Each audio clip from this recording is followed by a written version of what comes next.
Hello, welcome to Shri Balaji infotech C language tutorials. और आज की इस क्लास में हम पढ़ने वाले हैं टाइप्स ऑफ फंक्शंस। तो मैंने लास्ट वीडियो में आपको बताया था कि फंक्शंस क्या होते हैं, एज वेल एज हम फंक्शन को कैसे डिक्लेरेशंस कर सकते हैं, है ना। आज हम लोग फंक्शन के टाइप्स देखते हैं कि किस टाइप्स के फंक्शंस हो सकते हैं एक्चुअली, ठीक है। नाउ फंक्शन की बात करें तो दो टाइप्स के होते हैं। एक तो आपको ये जो फंक्शंस दिख रहे हैं लाइब्रेरी फंक्शंस, जो कि बिल्ट इन होते हैं पहले से, बस हमें यूज़ करना होता है, वो होते हैं लाइब्रेरी फंक्शंस। ओके ना, मतलब क्या कि they are written in header files. वो हेडर फाइल्स में लिखे हुए रहते हैं। हेडर फाइल्स मतलब क्या कि जो इंक्लूड करते हैं हम लोग सी लैंग्वेज में सबसे ऊपर में हेडर फाइल्स, studio.h या फिर ये conio.h, सी टाइप math.h, stdlib, string.h, ये सारे लाइब्रेरीज होते हैं जिनके अंदर ऑलरेडी डिफाइंड एक प्री डिफाइंड फंक्शंस होते हैं जिनका हमें बस यूज़ करना होता है जब भी हमें उसका रिक्वायरमेंट हो, ठीक है। तो अभी यहाँ पे हम लोग नॉर्मली जो भी इनपुट आउटपुट करते हैं तो उसके लिए स्टैंडर्ड मतलब stdio.h फाइल्स का यूज़ होता है। इसे आप इंक्लूड नहीं करोगे तो यहाँ के अंदर के जो printf scanf आप यूज़ करते हो वो उसका यूज़ आप नहीं कर पाओगे।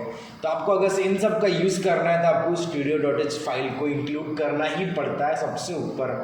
क्लियर ना? ओके, तो नाउ ये तो लाइब्रेरी फंक्शंस है जो कि पहले से डिफाइंड रहता है, बिल्ट इन फंक्शंस है, ठीक है, हमें इसको बनाने की जरूरत नहीं पड़ती। और दूसरे होते हैं यूज़र डिफाइंड फंक्शन। तो यूज़र डिफाइंड फंक्शन ये प्रोग्रामर द्वारा बनाए हुए होते हैं, इसे ये कोई पहले से बनाए नहीं रहता, इसे हम खुद से बनाते हैं अपने हिसाब से, अपने नाम से, या फिर अपने आप जो चाहते हो वो बना सकते हो अपने हिसाब से फंक्शन में, ठीक है। तो नाउ अब मैं अपना अलग से काम करना चाहता हूँ, मेरा एक अलग से वर्क है, मैं वर्क का एक प्रोग्राम करूँगा, वो प्रोग्राम को एक फंक्शन में ऐड करूँगा, उस फंक्शन कुछ नाम दे दूँगा, ठीक है। वो नाम से वो जो मैंने अपना कैलकुलेशन किया वो कैलकुलेशन होते जाएगा, तो मैंने अपना फंक्शन बनाया। क्लियर ना? तो ये हो गया मेरे लिए यूज़र डिफाइंड फंक्शन। ओके, तो अब एलिमेंट्स देख लेते हैं। यूज़र डिफाइंड फंक्शन में कुछ एलिमेंट्स का यूज़ होता है। लाइक पहला तो बात है फंक्शन प्रोटोटाइप। अभी प्रोटोटाइप की हमें बहुत ज़्यादा ज़रूरत होती है और मैं बताऊंगा आपको ये प्रोटोटाइप होता क्या है। मैंने लास्ट टाइम जब मैं प्रोग्राम बना के दिखाया था फंक्शन में, मैं आपको प्रोटोटाइप नहीं बताया वहाँ पे, मैंने ना ही वहाँ पर प्रोटोटाइप का यूज़ किया था क्योंकि मैंने मेन फंक्शन के ऊपर ही उसको बना लिया था, तो वहाँ पर कोई प्रोटोटाइप की ज़रूरत नहीं पड़ी थी। लेकिन मैं आगे जो प्रोग्रामिंग करूँगा फंक्शंस के ऊपर तो मैं आपको बताऊंगा कि ये प्रोटोटाइप कैसे हम उसमें सेट कर सकते हैं, प्रोटोटाइप होता क्या है फंक्शंस में। ओके, तो उसके बाद है फंक्शन कॉल। तो भैया आपने फंक्शन बना तो लिए, अगर से उसको यूज़ करना है तो आपको करना पड़ेगा फंक्शन कॉल। मतलब कि मैंने एडिशन नाम का फंक्शन बनाया तो उससे मेन फंक्शन के अंदर में कॉल करने की ज़रूरत पड़ेगी। जब वो मेन फंक्शन के अंदर कॉल करेंगे ना तभी वो वर्क में आएगा, नहीं तो फिर उसका कोई वर्क नहीं है, मतलब उसका कोई काम नहीं होगा, ठीक है। तो इस तरीके से हम लोग फंक्शन कॉल करेंगे। नाउ नेक्स्ट है हमारा फंक्शन आर्गुमेंट्स एंड पैरामीटर्स। अब जब भी कोई फंक्शन बनाते हैं हम लोग तो उसके ब्रैकेट में हमें कुछ एंटर करना पड़ता है, हमें वेरिएबल्स लगाना पड़ता है ब्रैकेट्स में। जैसे मुझे एडिशन करना है 2 नंबर्स का, तो मैं एडिशन के लिए ऐड करके फंक्शन बना लिया। और फंक्शन वो होते हैं जिसमें ओपन ब्रैकेट क्लोज ब्रैकेट होता है। क्या होता है? Open bracket close bracket. तो अगर से मान लो किसी भी कीवर्ड के आगे, किसी भी नाम के आगे आपने ओपन एंड क्लोज ब्रैकेट लगा लिया, समझ लेना वो फंक्शन है, ठीक है। अब उस ब्रैकेट में हम लोग सेट करते हैं आर्गुमेंट्स एंड पैरामीटर्स। पैरामीटर्स क्या होते हैं? जिस टाइम हम लोग फंक्शन डिक्लेरेशन कर रहे होते हैं वहाँ पे हम पैरामीटर्स सेट करके रखते हैं। फिर हम लोग आर्गुमेंट पास करते हैं मेन फंक्शन से कि वहाँ पे जो पैरामीटर्स हमने बनाए उनके लिए हम कुछ आर्गुमेंट पास करते हैं। होता क्या है मैं आपको आगे बताऊँगा, अभी फिलहाल के लिए इतना ही जान लीजिए जो मैं बता रहा हूँ, ठीक है। उसके बाद है फंक्शन डेफिनेशन। तो फंक्शन को डिफाइन करना भी ज़रूरत है, मतलब जैसे हम फंक्शन बनाना चाहते हैं एडिशन, तो ऐड, उसके अंदर मैंने पैरामीटर सेट किया तो ये मैंने फंक्शन को डिफाइन किया, डिफाइनेशन, ठीक है, डेफिनेशन। सो आगे चल के देखते हैं कि फंक्शन प्रोटोटाइप होता गया। अब इसमें क्या बोला है? It's a specified type of value that is to be returned from the function and that is to be pass to the function. ये ऐसी स्पेसिफाइड वैल्यू है जो कि हमें रिटर्न करवाना होता है या फिर उसमें हम लोग पास करते हैं, उसी को हम लोग पास करते हैं। उसमें पास करते का मतलब क्या होता है कि उस फंक्शन के लिए वैल्यू प्रोवाइड करते हैं ताकि उस वैल्यू का वो कैलकुलेशन करें। ओके, तो देखते हैं आगे क्या होता है। ये it's defined in the beginning before the function call is made. अब जब भी हम लोग प्रोटोटाइप डिक्लेरेशन करते हैं तो उसे मेन फंक्शन के पहले हमें यहाँ पर डिक्लेरेशन करना पड़ता है हेडर फाइल्स के बाद। हेडर फाइल इंक्लूड करने के बाद आप डायरेक्टली इसको पहले प्रोटोटाइप सेट करना पड़ता है ताकि उस प्रोटोटाइप का हम लोग नीचे प्रोटोटाइप बनाए। अब ये मैं क्या बोल रहा हूँ आपको प्रोग्रामेटिकली बताऊंगा, फिलहाल आप इतना समझ लीजिए। फिर सिंटैक्स होता क्या है, इसका रिटर्न टाइप लगाना पड़ता है। रिटर्न टाइप मतलब उसका डेटा टाइप जो भी रिटर्न करेगा, और नेम ऑफ द फंक्शन, और फंक्शन का नाम होना तो जरूरी है, नेम ऑफ द फंक्शन, और उसके अंदर में आर्गूमेंट्स की लिस्ट। अब एग्जांपल के लिए यहाँ पे देखो मैंने वॉइड लगाया, वॉइड डेटा टाइप है जो कि नल होता है, मतलब कोई रिटर्न नहीं करता, ठीक है। और यहाँ पे सम करके मैंने डेटा टाइप का उस फंक्शन का नाम लगा दिया, और यहाँ पे 2 इंटीजर मैंने आर्गूमेंट पास किया। सो इस तरीके से एग्जांपल हो गया फंक्शन के प्रोटोटाइप का। तो इसे हमें डिक्लेरेशन करना पड़ता है सबसे पहले ही ऊपर में, ठीक है ना। तो आगे चलते हैं। अब ये फंक्शन कॉल होता क्या कि भाई फंक्शन को कॉल करना पड़ता है तब वो रन होता है, नहीं तो फिर रन नहीं होता। विदाउट कॉल कोई भी फंक्शन रन नहीं होता। तो फंक्शन कॉल बहुत ज़्यादा इंपॉर्टेंट होता है फंक्शन में, ठीक है। तो फंक्शन कॉल होता क्या बताता हूँ मैं आगे। उसके बाद है function arguments and parameters. So arguments and parameters are also called as formal parameters, okay, and these are the written within a parenthesis at the time of the function definition। जब भी हम फंक्शन को define करते हैं, जब भी हम function को डिक्लेरेशन करते हैं, तब हम उसके पैरेंथेसिस में हम उसको लिखते, हम उसको टाइप करते हैं, हम उसको डिक्लेरेशन करते हैं, ठीक है ना। पैरेंथेसिस मतलब उसके ब्रैकेट्स। और हम लोग जब भी मेन फंक्शन से उससे हम लोग वैल्यू देते हैं, तब उसे हम लोग पैरेंथेसिस में पास करते हैं उसके आर्गूमेंट्स। ये क्या बता रहा हूँ मैं आपको बताऊंगा आगे, ठीक है। तो एक्चुअल पैरामीटर्स होते हैं, उसमें फॉर्मल पैरामीटर्स होते हैं, इनको मैं बताऊंगा actual parameters and formal parameters होते क्या है। तो मैं थोड़ा नेक्स्ट जा रहा हूँ। अब फंक्शन डिफाइनेशन मतलब जब भी फंक्शन को इंडिपेंडेंटली डिफाइन करता है कि ये हमारा फंक्शन है, तो उसे हम फंक्शन डिफाइनेशन बोलेंगे। तो मैं आपको बताता हूँ आगे चल के, तो फिलहाल आप थोड़ा स्किप करता है। देखो यहाँ पे प्रोग्राम बना हुआ है, प्रोग्राम में आपको कमेंट में सारी चीज़ें दिखेंगी। जैसे कि देखो मैंने यहाँ पे देखो, यहाँ पे वॉइड सम करके एक इंट मतलब यहाँ पे है प्रोटोटाइप सेट किया हुआ। ये फंक्शन का प्रोटोटाइप है, मतलब क्या कि ये फंक्शन हमने पहले से डिक्लेरेशन कर दिए, हम लास्ट में इसको हम लोग यूज़ करने वाले हैं, मतलब इसको डिक्लेयर करने वाले हैं नीचे, ठीक है। उसके बाद मेन फंक्शन स्टार्ट करते हैं। देखो मेन फंक्शन तो जरूरी होता है, मेन फंक्शन नहीं होगा तो प्रोग्राम रन ही नहीं होगा, क्योंकि जब भी प्रोग्राम जो है एग्जीक्यूशन स्टार्ट करता है, हर बार प्रोग्राम एग्जीक्यूशन स्टार्ट करता है मेन फंक्शन से। वो मेन फंक्शन के अंदर ही जाके एग्जीक्यूशन स्टार्ट करता है, रन करता है। मेन फंक्शन में जो भी आप करते हो वही कॉल होता है, वही चलता है, बाकी कुछ नहीं चलता, ठीक है। तो यहाँ पे मैंने क्या किया, सबसे पहले यहाँ पे फंक्शन प्रोटोटाइप लगा दिया, मतलब सबसे ऊपर मैंने डिक्लेरेशन करता है, उसी को प्रोटोटाइप बोलते हैं। उसके बाद हम क्या कर रहे हैं कि मैंने यूज़र से ए और बी के लिए मैंने ले लिया इनपुट। मैंने ए और बी के लिए इनपुट ले लिया, जो कि ए में कुछ वैल्यू एंटर करेगा, बी में कुछ वैल्यू एंटर करेगा। और यहाँ पे देखो हो क्या रहा है, यहाँ पे मैं कर रहा हूँ फंक्शन कॉल। यहाँ पे हम कर रहे हैं फंक्शन कॉल, फंक्शन को कॉल कर रहे हैं, मतलब क्या कि मैं सम जो पहले से बना हुआ है, देखो ये बना है सम, यहाँ पे वॉइड सम करके इंट ए इंट बी करके डिक्लेरेशन है। तो ये फंक्शन को डिफाइन कर रहे हैं। क्या कर रहे हैं हम लोग, फंक्शन को डिफाइन कर रहे हैं, मतलब फंक्शन को बना रहे हैं, मतलब फंक्शन डिफाइन कर रहे हैं, ओके। अब इस फंक्शन के अंदर मैं करना क्या, देखो अंदर में जो ए दिख रहा है, ये जो बी दिख रहा है, ये पैरामीटर्स है। क्या है, पैरामीटर्स है। पैरामीटर्स यहाँ पे हमने सेट कर दिए, और हमने जब इसको कॉल किए ना, इस सम को जब मैंने कॉल किया मेन फंक्शन में, ये कॉलिंग फंक्शन है, तो इसने कॉल किया, तो यहाँ पे देखो ए और बी उसने जो भी इनपुट लिया था यूज़र से, उसे पास किया यहाँ पे पैरेंथेसिस के अंदर पास किया, मतलब वो आर्गूमेंट है हमारा, ठीक है। तो आर्गूमेंट यहाँ पे उसने पास किया, वो यहाँ पे जैसे इसको कॉल किया ना सम को, तो सम के अंदर ये प्रोग्राम आ जाता है इधर। और इधर क्या हुआ कि मैंने ए और बी पास किया, तो यहाँ पे जो पैरामीटर्स है, ए और बी में जो वैल्यू होगी इस पैरामीटर्स की हो जाएगी, ए और बी ये वाले ए और बी की हो जाएगी, ठीक है। ये होने के बाद हम क्या कर रहे हैं कि यहाँ पे मैं प्रिंटफ में क्या कर रहा हूँ, sum of the number you entered is percentage D.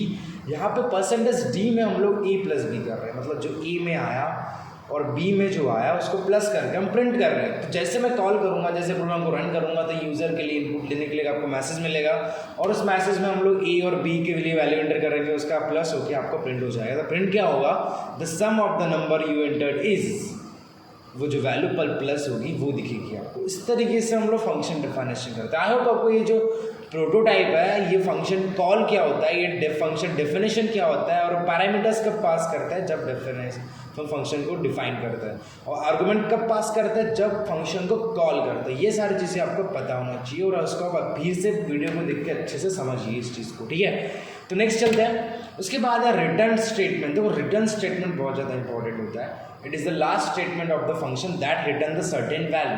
मतलब कोई भी फंक्शन एक सर्टेन वैल्यू रिटर्न कर रहा है तो वो होता है रिटर्न स्टेटमेंट। अब ये होता है क्या, मैं आपको बताता हूँ, ठीक है।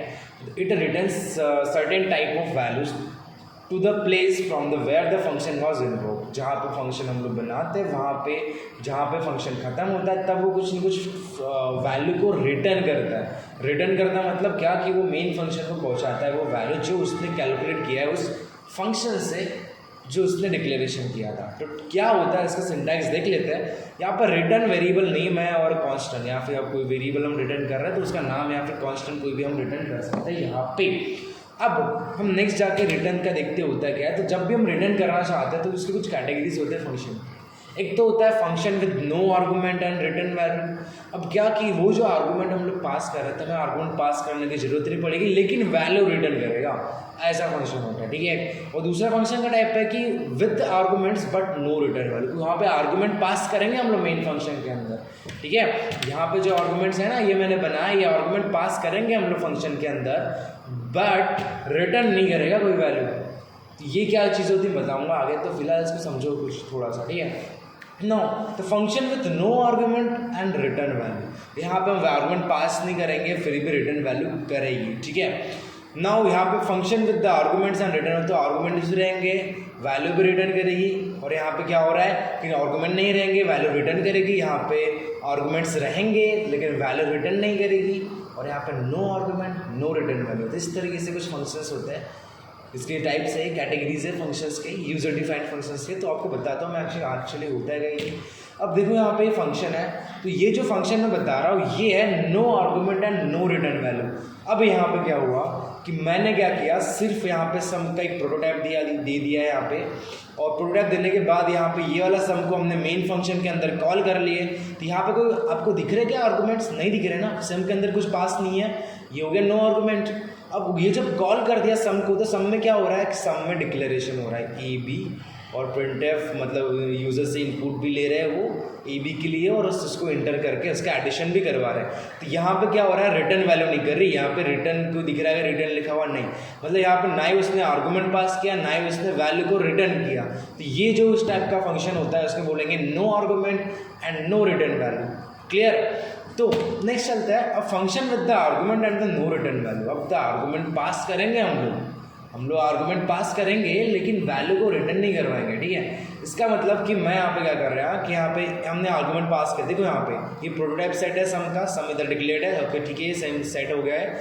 अब सम को कॉल किया जा रहा है मेन के अंदर और जो ए और बी की वैल्यू इनपुट हो रही है ना वो उसमें हम लोग पास कर रहे हैं, मतलब आर्गूमेंट वहाँ पे पास कर रहे हैं। जब आर्गूमेंट पास कर रहे हैं तो वो आर्गूमेंट से एज ए पैरामीटर आ जाएंगे और उसका इसलिए प्लस करके यहाँ पे प्रिंटिंग कर दिया। तो ये होता है with argument and the no return value, return value नहीं हो रही है। अब देखो रिटर्न वैल्यू क्या होता है मैं दिखाता हूँ आपको, ठीक है। अब यहाँ पे no argument and return value है, यहाँ पे हमने आर्गूमेंट पास नहीं किए, सम में देखो सम में जो भी होगा वो वैल्यू रिटर्न करेगा और रिटर्न जो भी होगा वो यहाँ पे x में जाके स्टोर हो जाएगा। और यहाँ पे हमने x को सम कर दिए, तब वो क्या आ रहा है x में क्या स्टोर हो रहा है, देखते हैं सम में क्या रिटर्न होता है। तो सम में रिटर्न क्या हो रहा है, देखो लास्ट दिखाता हूँ मैं आपको, रिटर्न हो रहा है a प्लस बी का। तो वो क्या रहा है, हमने पैरामीटर तो यहाँ पे सॉरी हमने आर्गूमेंट तो यहाँ पे पास किए नहीं है ना, यहाँ पे ना ही हमने पैरामीटर सेट किए, तो वो क्या आ रहा है, तो ए और बी हमने यहाँ पर डिक्लेयर कर दिया, यहीं पे यूजर से इनपुट ले लिए फंक्शन के अंदर सम के अंदर, और वहीं पे हम लोग क्या कर रहे हैं ए प्लस बी को रिटर्न कर रहे हैं, मतलब ए को जो भी आएगा बी जो भी होगा उसको प्लस करके रिटर्न करेंगे। तो जो भी रिटर्न करेगा ना ये रिटर्न करेगा यहाँ पे, और जो भी रिटर्न करेगा एक्स में स्टोर हो जाएगा।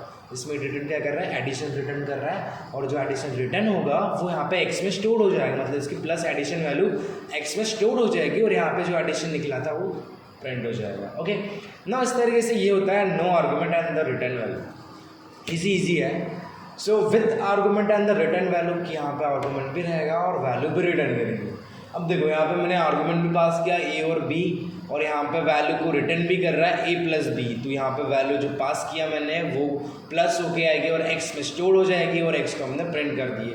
इसमें आर्गूमेंट्स भी है और रिटर्न भी कर रहा है वैल्यू। तो इस तरीके से हम लोग रिटर्न वैल्यू का यूज़ कर सकते हैं, एंड देन आर्गूमेंट पास कर सकते हैं। और प्रोटोटाइप क्या होता है आपको समझ गया, फंक्शन कॉल क्या होता है आपको समझ गया, आर्गूमेंट्स क्या होते हैं, पैरामीटर्स क्या होते हैं, आई होप आपको ये सब कुछ समझ गया होगा। ठीक है, अब मेथड ऑफ कॉलिंग फंक्शन, तो हम इसके जो मेथड ऑफ कॉलिंग फंक्शन है इसे मैं आपको बताऊंगा आगे। तो फिलहाल देख लेते हैं कितना है ये, हमारे से ज़्यादा रहेगा तो मैं आपको कम बताऊंगा, कम रहेगा तो चलो कोई ना। ये calling call by value call by function है। तो यहाँ पे हम लोग कॉलिंग जब करते हैं ना फंक्शन जब कॉल कर रहे होते हैं तो दो टाइप की कॉलिंग होती है। एक तो होती है कॉल बाय वैल्यू और एक होता है कॉल बाय रेफरेंस। वैल्यू मतलब कि हम डायरेक्टली उसे कॉल करेंगे, जैसे अभी हम लोग कॉल कर रहे थे ना फंक्शन को, वो होता है call by value. Call by reference क्या होता है कि हम लोग उसकी एड्रेस से कॉल करते हैं। रेफरेंस मतलब एड्रेस, उसका एड्रेस से हम लोग जब उसको कॉल करते हैं तो वो होता है कॉल बाय रेफरेंस। फिलहाल अगला इतना याद रखो, ठीक है। नेक्स्ट आते हैं copy is the value of actual. तो कॉल बाय वैल्यू क्या होता है कि एक्चुअल वैल्यू को पैरामीटर्स में पास करता है। जैसे हम नॉर्मली जो किए थे हमने अभी कॉलिंग वैल्यू, तो वो कॉल बाय वैल्यू था। हमने अभी जब फंक्शन को कॉल किए थे ना कि मैंने सम के अंदर पैरामीटर्स सम के अंदर मैंने आर्गुमेंट पास किया था, वो सब कॉल बाय वैल्यू है। Okay, now call by reference क्या होता है बताऊंगा आगे मैं। तो ये जो देखो नॉर्मली हम लोग पास कर रहे हैं और यहाँ पे वैल्यू जा रहा है, यहाँ पे जो भी हो रहा है कैलकुलेशन हो रहा है, ये कॉल बाय वैल्यू है। अब यहाँ पे कॉल बाय रेफरेंस क्या होता है? रेफरेंस मतलब एड्रेस। तो उसके ओरिजिनल वेरिएबल की जगह पे हम लोग उसके रेफरेंस को पास करते हैं। रेफरेंस मतलब उसका एड्रेस। तो function does not create its own copy, it refer to the original value by reference. तो क्या होता है कि जब भी वैल्यू से हम लोग पास करवाते हैं ना, तो क्या होता है दूसरा वेरिएबल डिक्लेयर होता है। दूसरा वेरिएबल डिक्लेयर होता है जब भी हम पास करते हैं, वैल्यू को कॉपी करता है वो। लेकिन यहाँ पे क्या होता है, यहाँ पे कोई वैल्यू को दूसरे वैल्यू में प्रोवाइड नहीं किया जाता, यहाँ पर रेफरेंस जाता है। मतलब डायरेक्टली वो जो फंक्शन होता है वो एड्रेस को रेफ़र करता है। मैं आपको कॉल बाय रेफरेंस आपको बाद में पढ़ाऊंगा, अभी बहुत ज़्यादा ट्रिकी हो जाएगा क्योंकि हमने अभी बहुत ज़्यादा पढ़ ली इस वीडियो में। तो फिलहाल आपको मैंने जो बताया call by reference call by value, फिलहाल मैं जितना बताया उतने याद रखिए। मैं call by value call by reference का अलग से वीडियो बनाऊंगा। तो आई होप आपको ये टाइप ऑफ फंक्शंस पता चल गया होगा। मैं थोड़ा समराइज़ कर लेता हूँ। हमने पढ़े कि हम टाइप ऑफ फंक्शंस में पढ़े कि बिल्डिंग फंक्शंस होते हैं, लाइब्रेरी फंक्शन जिसे हम बोलते हैं स्टैंडर्ड लाइब्रेरी फंक्शंस, जो पहले से होते हैं हेडर फाइल्स में इंक्लूड, जिसको हमें बस ऐड करना होता है और उसके फंक्शंस का यूज़ करना होता है। पहले से बने हुए बिल्ट इन फंक्शन होते हैं लाइब्रेरी फंक्शंस। उसके बाद हम खुद से भी बना सकते हैं फंक्शंस, उसे बोलते हैं user defined function. User define करता है फंक्शन, ठीक है ना। उसके बाद हमने देखी थी कि इसमें कॉल क्या कॉलिंग क्या होता है, फंक्शन को कैसे कॉल करते हैं, पैरामीटर्स क्या होते हैं, आर्गुमेंट्स क्या होते हैं, प्रोटोटाइप क्या होता है, ये सारी चीज़ें हमने देखी। फंक्शन कॉल क्या होता है, ये सारी चीज़ें देखी। तो आई होप आपको समझ में आ गया होगा। तो आपको अच्छे से वीडियो को देखना है, समझना है, और नहीं समझा तो फिर से एक बार देखो, आपको डेफिनेटली समझ जाएगा। तो आई होप आपको ये समझा होगा। तो मिलते हैं नेक्स्ट वीडियो में। फिलहाल के लिए बाय बाय।